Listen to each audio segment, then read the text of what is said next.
بسم اللہ الرحمن الرحیم اللہم صلی علی محمد وعلی آل محمد کما صلیت علی ابراہیم وعلی آل ابراہیم انک حمید مجید اللہم بارک علی محمد وعلی آل محمد کما بارکت علی ابراہیم وعلی آل ابراہیم انک حمید مجید۔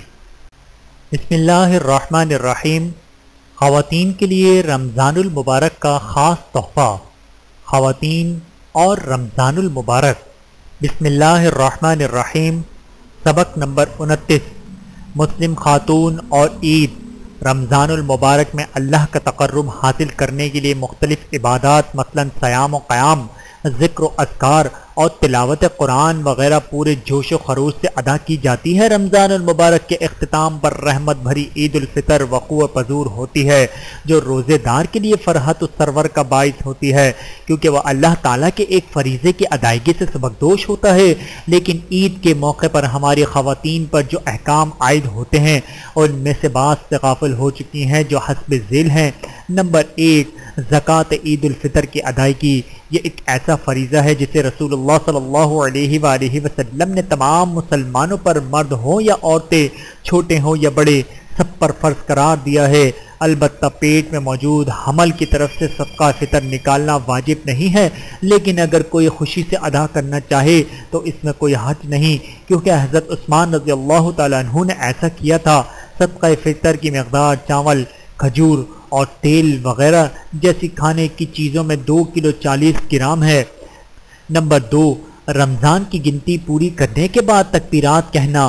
تکبیرات کا وقت عید کی رات غروب آفتاب سے لے کر عید کی نماز تک ہے۔ تکبیرات کے کلمات یہ ہیں: اللہ اکبر، اللہ اکبر، لا الہ الا اللہ واللہ اکبر، اللہ اکبر وللہ الحمد۔ بہاوالہ بہکی شریف۔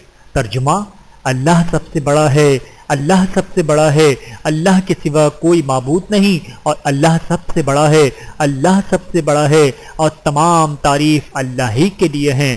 تاہم خواتین خاموشی سے تکبیر کہیں گی، اس لیے کہ انہیں پردہ کرنے اور آواز کو پست رکھنے کا حکم دیا گیا ہے۔ نمبر 3، عید کی نماز کے لیے نکلنا۔ یہ سنت آج کل متروک ہو چکی ہے، حالانکہ نبی کریم صلی اللہ علیہ وآلہ وسلم نے خواتین کو عید کی نماز کے لیے نکلنے کا حکم دیا ہے۔ حالانکہ نماز عید کے علاوہ ان کے لیے گھر میں رہنا زیادہ بہتر ہے۔ یہ خواتین کے عید کے نکلنے پر ایک موقع دلیل ہے۔ حضرت ام عطیہ رضی اللہ تعالیٰ عنہا فرماتی ہیں، رسول اللہ صلی اللہ علیہ وآلہ وسلم نے ہمیں حکم دیا کہ ہم عید الفطر اور عید الاضحیٰ میں قریب البلوغ بچیوں، حیض اور پردے والی عورتوں کو عیدگاہ کی طرف نکالیں۔ حائضہ عورتیں عیدگاہ سے الگ رہ کر خیر اور مسلمانوں کی دعا میں حاضر ہوں۔ میں نے عرض کی، اے اللہ کے رسول، ہم میں سے بعض کے پاس چادر نہیں ہوتی، تو آپ نے فرمایا چاہیے کہ اسے اس کی بہن چادر پہنا دے۔ یاد رہے کہ عورت کے لیے بناؤ سنگھار، خوشبو اور بے پردگی کے ساتھ نکلنا جائز نہیں ہے، کیونکہ اسے پردے کا حکم دیا گیا ہے، اور بناؤ سنگھار، زیب و زینت اور خوشبو کے ساتھ نکلنے سے منع کیا گیا ہے۔ نمبر 4، نماز کے لیے نکلنے سے پہلے کچھ کھا لینا۔ عید الفطر کے روز 3، 5 یا اس سے زیادہ تاک کھجوریں کھا کر نکلنا چاہیے۔ اللہ تعالی ہم سب کو عمل کرنے کی توفیق عطا فرمائے، آمین ثم آمین۔ ویڈیو دیکھنے کا بہت شکریہ۔ مزید ویڈیوز دیکھنے کے لیے ہمارے چینل کو سبسکرائب کریں۔ اگر ویڈیو پسند آئے تو لائک کریں۔ اچھی بات کو دوسروں تک پہنچانا صدقہ جاریہ ہے۔ جزاکم اللہ خیرا کثیرا۔ اپنا اور اپنے پیاروں کا بہت زیادہ خیال رکھیے گا، اور مجھے دعاؤں میں یاد رکھیے گا۔ Take care. اللہ حافظ۔